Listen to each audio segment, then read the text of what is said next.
Bueno, vamos a comenzar la sesión plenaria. Mi tarea aquí es, digamos, más bien de carácter puramente ritual, ¿no? Entonces, quiero decir que no pienso, no procede que hable demasiado, es decir, no procede que hable prácticamente. Entonces, aquí simplemente estoy para agradecer la presencia al público y para dar la bienvenida a los participantes y cederles la palabra, ¿no? Creo que tienen cada uno, eso puede ser más difícil para mí controlar el tiempo, pero hemos quedado en que más o menos se ciñe cada uno a un cuarto de hora máximo, ¿no? Porque tenemos una hora, porque luego vienen las mesas de debate. Entonces, sin más, y según el orden que está aquí establecido en el programa, le doy la palabra a María Ruido. Pues gracias, Vicente, y me toca a mí empezar. Yo no sé si he entendido bien el encargo, en realidad. Ahora me estaban corrigiendo aquí, porque yo hice unos cuantos apuntes que de alguna manera recogían algunas de las preguntas que estaban en un documento inicial que nos enviaron. Se supone que este panel se llama Rehacer desde lo común. Y gran parte de las cuestiones estaban relacionadas también con la universidad y con un poco las instituciones o los aparatos institucionales que estamos tocando. Pero ayer, después de escuchar pues a los compañeros y compañeras durante el día, se me iban ocurriendo algunas cosas, también algunas contestaciones a algunas posiciones que aparecieron ayer, posiciones que en algunos casos me parecían un poco salvíficas, ¿no? Con esta idea de que desde el arte se pueden cambiar las cosas, que lo importante es que haya una persona, que sí, que de un grupo puede salir una persona que sea un referente. Y a mí todo esto me da mucho repelús. Y retomando el título, Rehacer desde lo común, pues yo retomaría el hilo de lo común y lo importante que es cambiar las condiciones y las formas de hacer de lo que llamemos arte o de lo que cada uno llame arte o de lo que sea este trabajo para nosotros. Y yo, que no creo que el arte cambie el mundo, creo que el quid de la cuestión sería cambiar nuestras formas y nuestras condiciones de trabajo, y que eso sí cambiaría el mundo, porque eso es lo que nos acerca a los demás, al contexto del que somos parte. Ayer, cuando me fui al hotel, volví a releer un texto de Maurizio Lazzarato que, bueno, para mí es como una de las, en cierta manera es el quiz de este debate, donde retomaba algo que decíamos ayer por la tarde, ¿no? Cómo la representación es un territorio político y cómo realmente nuestro trabajo, para mí, es el hacer de los imaginarios el volver a retomar los imaginarios como un escenario político, porque los imaginarios dan la forma del mundo, construyen la realidad, y no en vano todas las formas de gobierno han atendido a los imaginarios, al cine, al arte, como lugares que ellos saben que son importantes, y sobre todo los media. Así que para mí en este momento nuestro trabajo es hacer frente al poder de los media, es cómo generar contraimaginarios al poder mediático y construir narraciones audiovisuales y relatos. Esta palabra últimamente se está empleando mucho en el ámbito político, construir el relato. El PSOE está inventándose un nuevo relato para darle gato por liebre a sus militantes y hacer lo que hicieron cuando la OTAN. Tengo una especie de fijación con el PSOE, ¿no? Ya lo habéis visto. El texto de Lazzarato se refería a los intermitentes del espectáculo. Un movimiento de artistas, de intelectuales, de gente que tiene trabajos como los nuestros, precarios, flexibles, frágiles, incluso dentro de la universidad. Me sorprende cuando hay esta idea de que la gente que trabajamos en la universidad estamos colaborando con la institución súper a gusto. Eso no es verdad. Estamos absolutamente incómodos, las condiciones de trabajo son muy complicadas, hay una idea de la universidad fuera de la universidad que no se corresponde para nada a las luchas internas. Yo había titulado en principio mi intervención Universidades zombies habitadas por células vivientes, porque creo que realmente hay gente muy viva haciendo cosas muy importantes, pero que la universidad está absolutamente muerta como institución en sí. Y en el texto de Lazzarato, hablando de los intermitentes, que es ya, bueno, que ocurrió ya en la primera parte de los 2000, empezaba con lo que era el lema de los intermitentes en este momento, que a mí me parece importantísimo. Creo que es un quiz realmente retomar esta cuestión. Ninguna cultura sin derechos sociales. El reclamar derechos sociales para todos y también para nuestras propias condiciones de trabajo dentro de la cultura como productores y productoras culturales. En este contexto, yo no puedo hablar de otros contextos, pero en nuestro contexto me parece que es algo a retomar y a reivindicar nuevamente. Y la crítica de Lazzarato a Boltanski y Chiapello en El nuevo espíritu del capitalismo, donde de una manera bastante conservadora hablaban de la diferencia entre crítica social y crítica artista y cómo entendían que la crítica de los artistas era una especie de crítica elitista, subjetiva, que provenía de una especie de libertad absoluta que es absolutamente falsa. Nosotros estamos enmarcados en un sistema de producción que nos afecta y que afecta a todas las producciones de un tiempo. Y cómo Boltanski y Chiapello, en la crítica que hace de ellos Lazzarato, en realidad están volviendo a una posición de artista decimonónica, de artista genio, que él rechaza y que le dice que en realidad no es así, que hay muchas formas de ser artista y que hay ya muchas personas que no corresponden a esta idea en realidad absolutamente burguesa y no sé, ultraliberal, que por otra parte está dentro del modelo neoliberal en una reactualización bastante peligrosa. En una reactualización que hoy podríamos llamar emprendizaje, el artista como empresa, yo soy mi empresa, entrando dentro de la lógica del mercado, igual que las instituciones, igual que la universidad, aquí tengo mis notas, ha entrado en la lógica empresarializadora y esclerotizadora del mercado, y que se contrapone, en palabras de Lazzarato, que yo retomo porque me parecen absolutamente acertadas, a esta idea de no hay cultura, ninguna cultura sin derechos sociales. En la intervención que yo había preparado empezaba preguntándome por algo que también salió ayer, que es la idea de qué es lo estatal, qué es lo público, qué es lo estatal patrimonializado, qué es lo público patrimonializado, qué es lo público versus lo privado, qué es lo común. Ahora hablamos mucho de los comunes, de los procomunes. Y se mantiene una idea de que lo común ya es mejor que lo público,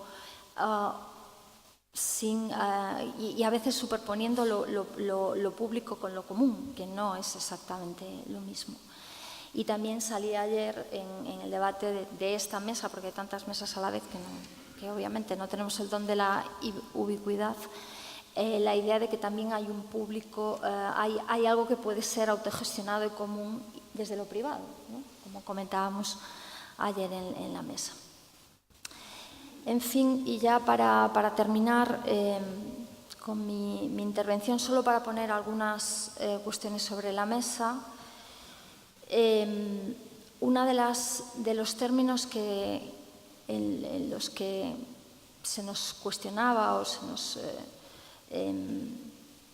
lanzaba sobre las preguntas era el de ficciones instituyentes, cómo generar desde el lugar donde estamos prácticas y pensamientos empoderadores y que pudieran realmente servir para algo, hacer que todos consigamos esos derechos sociales que son el principio de todo. Y ahí me parece que desde el arte y también desde la educación, creo que yo sigo creyendo en la labor transformadora de la educación, no sé si de la universidad, pero sí desde luego de la educación. Cómo generar estos otros relatos. Hablábamos se hablaba en las cosas, en los párrafos que nos enviaban, de ficciones instituyentes, retomando un término de Gerard Raunic, que a mi modo de ver deberían de ser justo lo contrario de lo que entienden los partidos políticos o de lo que hablan los medios en estos últimos tiempos de generar relato. Generar relato como generar una ficción mentirosa que embauque a una sociedad civil que parece ser menor de edad constantemente y ante la que se tienen que generar relatos desde arriba en vez de forma reticular. Justamente la construcción de ficciones transformadoras debería ser lo contrario. Ficciones que se generen reticularmente y que sirvan como herramientas críticas. Esto pasa, desde luego, por generar, y en el ámbito de la educación de una manera muy clara, herramientas reapropiables y no solamente, no sé, como tics para responder a este proceso de aprendizaje en el que estamos. Ficciones y relatos que justamente sirvan para lo contrario que la manipulación o la legitimación del status quo. Y ya para terminar, me viene a la memoria que estas ficciones y relatos si deberían de tener o no nuevos formatos, las formas y los contenidos. Y una vieja polémica entre los relatos eficaces políticamente, por ejemplo, de la izquierda militante o de la izquierda tradicional, frente a las nuevas formas, a las nuevas ficciones, que a veces pasan también por utilizar lenguajes irónicos, sutiles, poéticos, que no sean de confrontación directa, que desde mi punto de vista además son mucho más eficaces a largo plazo, son mucho menos reapropiables que el agitprop, aunque el agitprop sea necesario como terapia de choque, ¿no? Y cómo se vuelven a reeditar estas viejas polémicas entre lo que es eficaz políticamente o lo que es eficaz a corto plazo y lo que realmente puede ser seminal a largo plazo, lo que puede ser una ficción instituyente, que desde mi punto de vista pasa por eso, por generar relatos mucho más sutiles, mucho más pequeños y mucho más reapropiables y que crezcan mucho más despacio. Y bueno, ya. Gracias por tus palabras y por la precisión en el tiempo, por cierto. Gracias. Entonces cedo la palabra a continuación a Nicolás París. Ahí está la información. Bueno, muchas gracias. El tema que voy a tratar en relación, o lo que quiero presentar en relación al tema de esta mesa es estrategias. Y voy a presentarles o conversar un poco sobre estrategias que para mí han sido muy valiosas en mi hacer y que desde mi punto de vista operan desde lo común. Me interesa mucho la arquitectura Acá tengo pues una imagen en la cual todos conocemos, pero me interesa la arquitectura más desde, no como una operación para diseñar espacios, sino me interesa mucho más la arquitectura como una herramienta que construye lugares. Constantemente, desde hace mucho tiempo, trato de que mi trabajo se base en estos elementos de la arquitectura que construyen lugares, los cuales yo denominaría, por ejemplo, el rastro, el rumor, la luz, el diálogo, la confrontación. Y para mí, pues esta imagen es un muy buen ejemplo de cómo se pueden operar desde conjugar elementos de la arquitectura que diseñan espacios como la columna, el pórtico, la puerta, la ventana, pero que están muy conscientes y tienen muy presente cómo construir lugares de encuentro. Esta imagen es muy valiosa históricamente, obviamente, y tiene algo muy importante, y es que además de buscar la perfección y llegar a una figura platónica, también quería contener y quería presentar una idea de vacío a partir de un cambio de escala. Y las personas que diseñaron y proyectaron y construyeron este edificio, desde mi punto de vista, tenían muy en cuenta estos dos puntos. Las columnas, por ejemplo, de este Partenón están basadas o proyectadas a partir o tienen una relación directa con la proporción del cuerpo.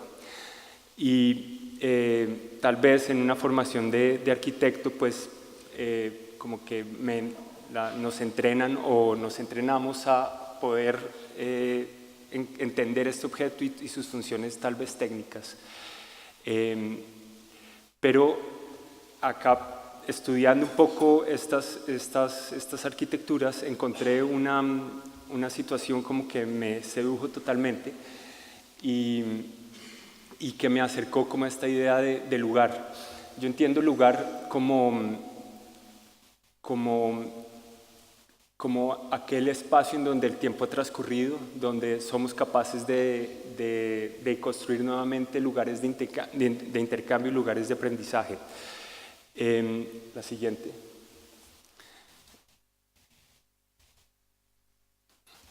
Y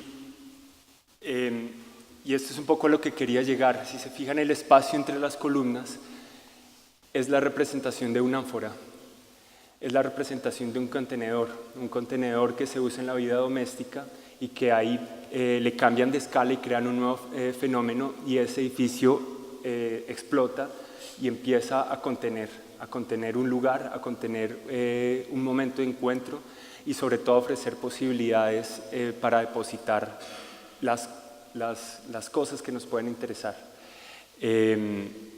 Y como que ese tener en cuenta el espacio entre nosotros o el espacio entre los elementos que constituyen nuestros lugares, yo creo que es una estrategia como muy valiosa y muy importante. Esta posición como estrategia me ha permitido, o creo que puede permitir, basar como una práctica en la construcción de lugares de encuentro y basar la investigación en tratar de entender cuáles son las posibilidades del espacio entre nosotros. Una ambición que tengo es tratar de entender cuál es la geometría que construye nuestras relaciones. Siguiente.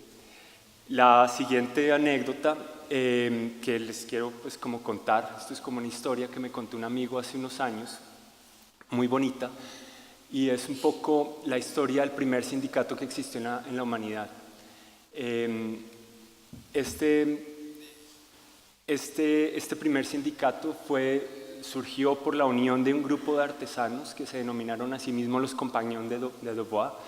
Todavía existen, todavía operan como organización, pero algo fundamental o importantísimo de estos artesanos es que se unieron y lograron crear la primera agremiación que se rebeló contra las leyes feudales. Ellos propusieron y empezaron a a tratar de controlar como gremio la forma como intercambiaban sus servicios, cómo cobraban por su tiempo y cómo podían ofrecer y también pedir por los productos que realizaban. Este fue, pues, insisto, fue un gran cambio y resultó como el primer sindicato como de la humanidad, en donde buscaron una libre economía y poder ser autónomos a partir como de su oficio y de su hacer, pero siempre desde lo colectivo. Otra parte súper interesante y que me seduce y que como estrategia he tratado de llevar a mi trabajo constantemente y lo trato de replicar o copiar, es que los panaderos de este primer sindicato se lograron organizar y llevaron a cabo un proceso de aprendizaje autónomo en donde tenían una universidad sin edificios, sin infraestructura y funcionaba como una cadena de panaderías en donde cada personaje que aspiraba a ser panadero y a pertenecer o a ser panadero de los Compagnons de Dovà tenía que ir aprendiendo en la práctica o por medio del hacer. Y es una anécdota muy bonita porque lo que hacían estos panaderos era un viaje a pie por toda Francia, en donde iniciaban su paseo desde la ciudad o el condado donde vivían, iban viajando de condado en condado y en cada lugar trabajaban con el maestro panadero que pertenecía a esta gremiación por el tiempo que el maestro panadero determinaba o creía necesario que este joven aprendiz requería para aprender algún paso o alguna estancia necesaria en su oficio de aprendizaje. Cuando a partir de la práctica en el día a día haciendo pan y apoyando la producción de la panadería en este condado, el maestro panadero determinaba que este joven ya está listo para seguir su camino e ir caminando hasta el nuevo condado, le entregaba como una especie de bastón, como las yo no, se me va un poco la palabra, pero estas cartas españolas que tienen un bastón de madera, le entregaba un bastón de estos y este era su símbolo o diploma con el cual podía llegar al siguiente condado y le demostraba al siguiente maestro panadero que ya había aprendido lo suficiente y que está preparado para seguir su proceso de aprendizaje. Esta idea de poder llevar a cabo un proceso de aprendizaje que implica un tipo de movimiento físico, por supuesto, un acercamiento como al recorrido de una forma que está basada en la experiencia y sobre todo un proceso de aprendizaje en el cual no está dentro de una institución o no tiene una institución o una infraestructura para que se lleve a cabo, creo que es una gran estrategia. La siguiente. Y la tercera anécdota o estrategia que les quiero contar es tal vez mi favorita. Otro amigo, un señor que encontré en un evento muy parecido a estos hace unos años, me estuvo contando, estábamos hablando sobre pan y me contó que a principios del siglo pasado en Argentina los principales integrantes del partido anarquista, inclusive el director, el jefe, eran panaderos y eran panaderos por convicción. Ellos, como buenos anarquistas, querían llevar a cabo hasta las últimas consecuencias la idea de que la mejor forma de hacerse ciudadano es a través de un oficio, y mucho mejor si el oficio es manual. Entonces decidieron hacerlo desde la panadería, con la convicción de que la mejor forma de hacer una revolución es llegando día a día a las mesas de las personas y poder tratar de tener una influencia lenta, tal vez muy lenta, pero deliciosa. Y lo que hicieron estos panaderos durante su tiempo como militantes del anarquismo fue trabajar en adaptar e inventarse nuevos tipos de panes, en adaptar las recetas que ya existían y crear nuevas formas, o inventarse nuevos o bautizar los panes que ya tenían con nombres antiinstitucionales. Y hoy en día ustedes van a Buenos Aires y visitan las panaderías más populares de los barrios y van a encontrar que los nombres de los panes que más consumen las personas de Buenos Aires fueron bautizados por estos panaderos anarquistas. y sus nombres más comunes es factura, vigilante, bolas de fraile y suspiros de monja. Esta acción se me hace, desde mi punto de vista, muy poderosa porque tal vez este grupo de anarquistas como grupo no logró sobrevivir en el tiempo, pero su método de trabajo sí que lo logró. Y además su método de trabajo sobrevive en el tiempo muchas veces como un rumor, como algo que no sabemos muy bien que lo estamos consumiendo. Y para mí esa es la acción más poética que se puede llevar a cabo. Estas estrategias, como les decía, sobre todo basado en los compañón y en los panaderos de los compañón de Dubois y los panaderos argentinos, la he tratado de copiar y poco a poco, bajo otra estructura por supuesto, he tratado de llevar a cabo el mismo ejercicio trabajando como aprendiz con algunos panaderos como parte de mis proyectos como artista, tratando de hacer un intercambio, tratando de ofrecer mi tiempo como para ayudar a la producción de estas panaderías, pero a cambio el panadero o entre los dos tomamos una de sus recetas y nos inventamos nuevas formas de pan y son piezas como que se consumen muy rápido y están en algunas panaderías como que se pueden conseguir, pero un poco en silencio. Y a partir de ese intercambio he logrado, por ejemplo, o hemos logrado tener nuevas formas de pan con nombres antiinstitucionales o que hacen referencia a la posición, a la situación social de las ciudades donde he trabajado. Entonces, por ejemplo, en Cuba, en La Habana, con unos panaderos que creamos un pan en forma de libreta, que es el elemento que les dan a los cubanos para que pidan sus alimentos. O también hicimos otra forma de pan basada en una receta de esclavos en donde se llama mártir, en donde es la punta, cada pedazo de pan es la punta que al juntar 5 puntas se forma la estrella de la revolución. Y también con otros panaderos logramos tomar el pan de molde y cambiarle su forma y formamos un cubo, que es la siguiente imagen, por favor. Un cubo de 14 centímetros por 14 centímetros y este pan lo bautizamos control de masas. Entonces también hay un juego de palabras que es una construcción y un título que se determina en relación directa con el panadero. Estos ejercicios seguramente en algunas panaderías se hacen parte como de la producción diaria, otras veces no tiene tanto éxito comercial y salen como de la producción de la panadería, pero lo importante es como el ejercicio desde mi punto de vista y de intercambio. Algo muy valioso desde mi punto de vista es que, por ejemplo, me atrevo a decir que uno de los panaderos con los que trabajé es el mejor profesor que he tenido. Y era muy curioso porque yo no hablo francés y él no hablaba ni español ni inglés. Y llevamos un proceso de aprendizaje muy intenso trabajando desde muy temprano, pero era todo un proceso de aprendizaje basado en la demostración y sobre todo en la confianza. Y también pues quería proponer esas dos últimas como estrategias poderosas para construir ambientes de intercambio y construir lugares en los cuales, más que llevar a cabo un intercambio de servicios y de objetos, estamos llevando a cabo un intercambio de reflexiones.